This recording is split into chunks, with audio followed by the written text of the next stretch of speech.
Salam sejahtera. Perkenalkan, nama saya Grace Elizabeth Sonia Damanik dari SIB Pagi. Di sini saya akan mempresentasikan tentang meningkatkan komunikasi bisnis melalui TikTok. Meningkatkan komunikasi bisnis yang efektif menggunakan TikTok untuk meningkatkan brand awareness.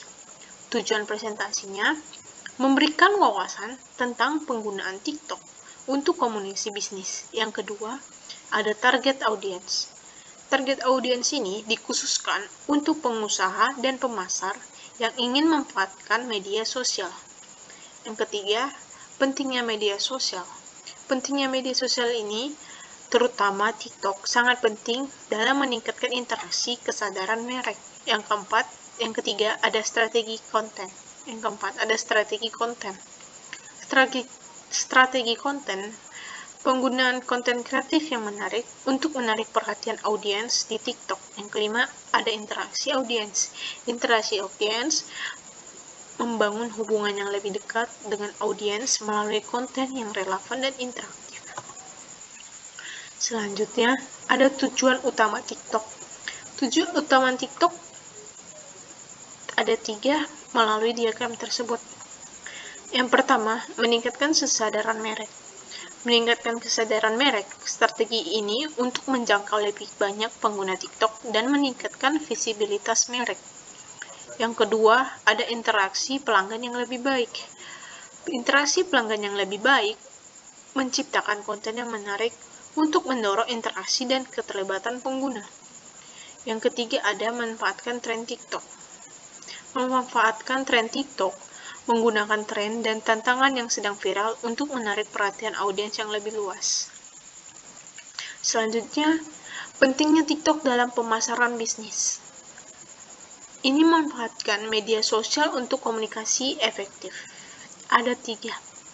Yang pertama, ada media sosial sebagai platform penting. Media sosial sebagai platform penting, media sosial yang memainkan peran kunci dalam strategi pemasaran modern. Yang kedua, peluang unik di TikTok.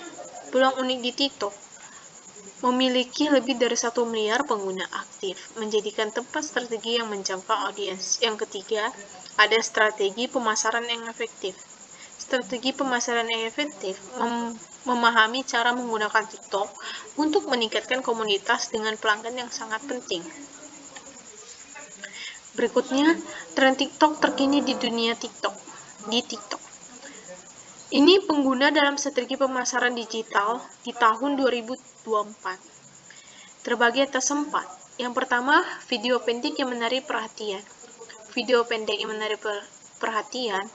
Video yang berdurasi singkat terbukti efektif dalam menarik perhatian pengguna TikTok. Yang kedua, konten yang interaktif dan mendidik.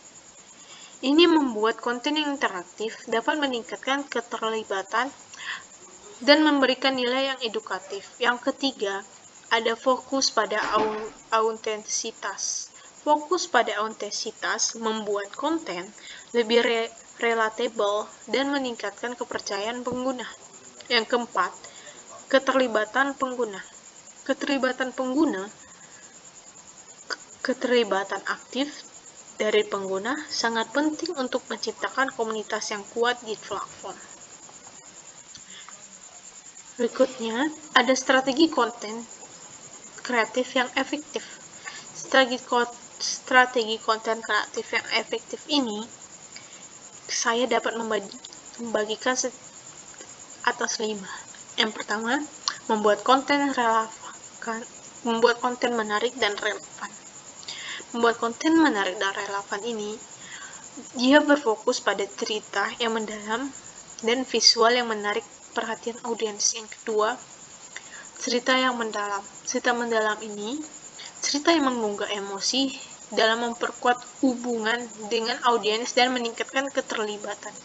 Yang ketiga, ada visual yang menarik. Visual yang menarik ini menggunakan desain visual yang mencolok untuk meningkatkan daya tarik konten dan menyampaikan pesan yang jelas. Yang keempat ini, ada format video yang sesuai. Format video sesuai ini, dalam pemilihan format video dengan preferensi preferensi audiens target untuk meningkatkan interaksi dan retensi informasi. Yang kelima, ada konsistensi dalam branding. Konsentrasi dalam branding ini untuk menjaga konsistensi dalam branding, kunci untuk membangun identitas yang kuat dan terpercaya. Selanjutnya, ada strategi kolaborasi dengan influencer. Di sini kita mengoptimalkan jangkauan dan kredibilitas merek. Maksudnya ini, kita dapat memanfaatkan kolaborasi dengan influencer. Influencer dapat membantu meningkatkan jangkauan dan kredibilitas secara signifikan. Ada juga identifikasi influencer yang tepat. Maksudnya di sini, pilihlah influencer yang sesuai dengan nilai dan audiens bisnis Anda untuk hasil yang optimal.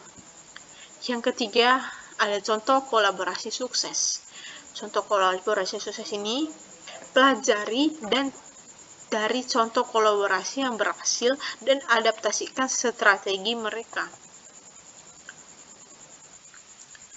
Berikutnya ada penggunaan hashtag yang tepat. Penggunaan hashtag ini strategi yang sangat bermanfaat karena pentingnya hashtag. Hashtag ini adalah alat penting untuk meningkatkan visibilitas konten di berbagai platform media sosial. Ada juga relevan dengan tren. Menggunakan hashtag yang relevan dengan tren terkini membantu menjangkau audiens yang lebih luas. Yang ketiga, ada target audiens. Target audiens ini, pilih hashtag yang sesuai dengan audiens target untuk meningkatkan interaksi dan keterlibatan. Yang keempat, ada strategi hashtag berhasil. Contohnya ini, dapat memberikan wawasan tentang praktik terbaik dalam penggunaannya. Berikutnya, studi kasus sukses pemasaran di TikTok, contoh perusahaan yang berhasil. Di sini ada 2 perusahaan. Yang pertama, saya membuat perusahaan A. Perusahaan A ini penjualannya